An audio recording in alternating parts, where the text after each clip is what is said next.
Son las 6 de la mañana y 34 minutos. La decisión de la Corte Constitucional de suspender provisionalmente el decreto de emergencia económica del gobierno del presidente Gustavo Petro, como lo hemos señalado, es histórica porque es la primera vez que hace uso de esa figura, teniendo en cuenta los graves daños que en concepto de 6 de los 8 magistrados tendría la continuidad de la vigencia de dicha norma mientras se adopta una decisión de fondo. La Corte acogió los argumentos de los magistrados Jorge Enrique Ibáñez y Carlos Camargo, que a su vez habían copiado más de 12 solicitudes. El documento de Carlos Camargo tiene 86 páginas con largos anexos en los que se citan, entre otros, a expresidentes del Congreso, a gremios económicos, a diferentes sectores que consideraban que se estaban causando perjuicios irreversibles a la economía colombiana y de diferentes sectores con el recaudo de los impuestos creados al amparo de esta emergencia económica, que lo que hizo fundamentalmente, recuerden ustedes, había sido buscar el recaudo de 11 billones de pesos por parte del gobierno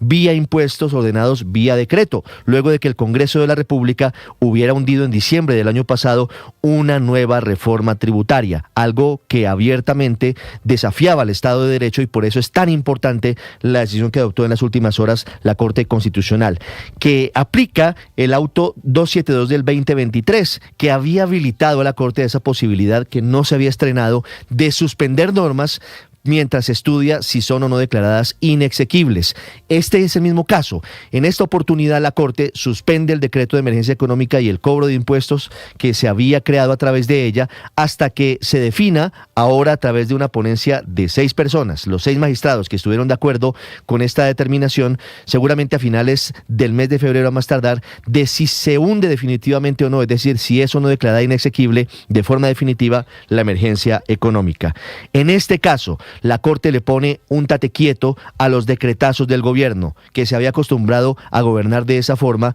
desafiando el Estado de Derecho, que aquí una vez más demuestra que en Colombia sigue funcionando. Paola Ochoa es periodista. Está en Mañanas Blue.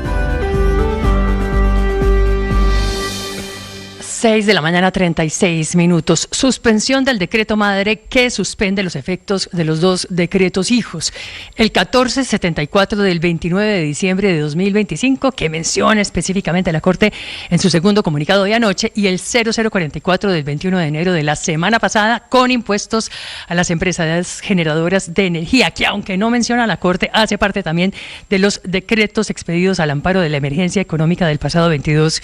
de diciembre. Decretos suspendidos provisionalmente también a partir de hoy y tras alcanzar a recaudar 814.000 millones de pesos con corte al 22 de enero, producto en su gran mayoría de los alivios tributarios de la DIAN, cuya amnistía está contenida en el decreto primogénito con una proyección de recaudo de 2.5 billones para todo el año, y el restante producto del mayor IVA a los licores, que junto al resto de impuestos apuntaba a un recaudo de 8 billones y medio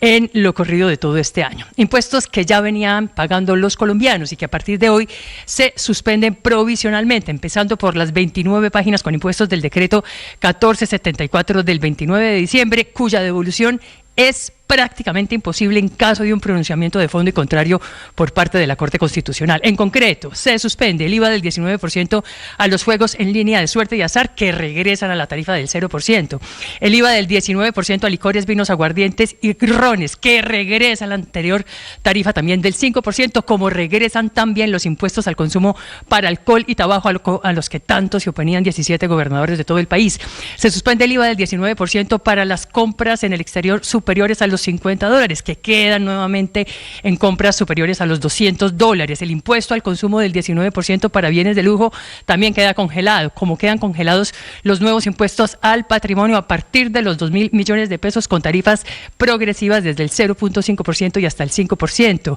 Se congelan mayores impuestos al sector financiero y la sobretasa adicional del 15%, los mayores impuestos al petróleo y carbón, y suspendida también igualmente la no deducibilidad de las regalías, a los que se suma también, por supuesto, y por pura lógica, los impuestos contenidos bajo el decreto 044 del 21 de enero de este año 2026, mediante el cual se les pone una contribución del 2.5% sobre la base gravable establecida a las empresas generadoras de energía, pagadores en 2 golpes que estaban previstos para el próximo 2 de febrero y el 15 de mayo.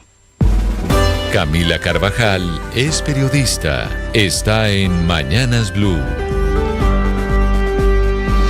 6 de la mañana, 39 minutos. Un dolor de cabeza para el gobierno, esta derrota en la Corte con la emergencia económica, pero no es el único. El otro dolor de cabeza llega con el mismo presidente Petro, el responsable de destapar el nuevo escándalo de la salud en Colombia, ese que hoy involucra a la embajadora en Reino Unido, Laura Sarabia, y al hoy candidato al Senado, Luis Carlos Leal. Hay que devolvernos en esta historia hasta el 30 de octubre de 2024. En ese momento, Laura Sarabia, la muy poderosa mano derecha del presidente Petro en la Casa de Nariño, y Luis Carlos Leal era el superintendente de salud. Ese día el gobierno ya estaba metido en esta idea de intervenir EPS para tomar el control del sistema en medio del fracaso de la discusión política, la de la reforma a la salud en el Congreso.